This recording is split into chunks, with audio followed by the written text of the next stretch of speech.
pokok bahasa suatu paragraf. Di dalam ide pokok ini terdapat beberapa nama.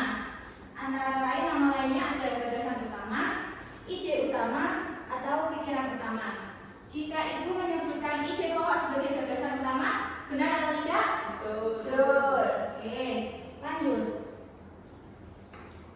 Adapun ciri-ciri dari ide pokok, ini ibu menampilkan beberapa ciri-ciri dari ide pokok. Yang pertama, ide pokok ini berisi kalimat lugas dan efektif. Maksudnya lugas di sini adalah kalimatnya tidak terbelit-belit dan tidak membingungkan.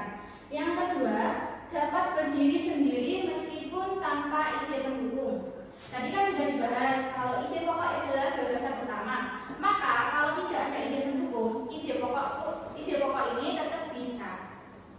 Yang ketiga, berfungsi sebagai inti pembahasan dalam bacaan. Kita lanjut ya. Selanjutnya, letak ide pokok. Di sini ada yang tahu letak ide pokok ada di mana saja? Saya, ya, di awal, di akhir, dan di awal, di akhir. Ya, betul. Kalau di akhir, hidupi. Kalau di awal, campuran. Kalau di awal, diri.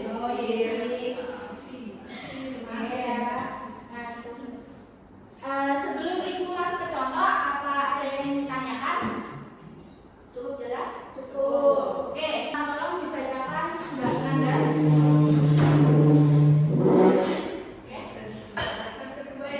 Iya. Di acara tersebut banyak makanan. Berbagai jenis makanan dari buah, kue, hingga makanan berat sudah dicoba. Tidak ada yang membuatku tenang. Aku hanya ingin pulang.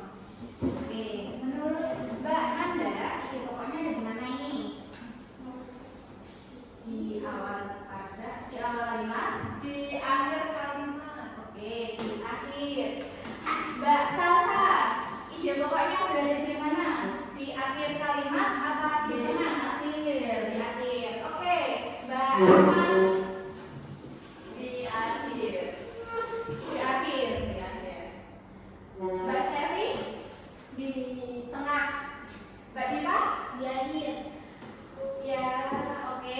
Semua jawabannya sudah ibu sambung. Akan tetapi jawaban yang benar ini bukan di akhir paragraf, tetapi berada di awal.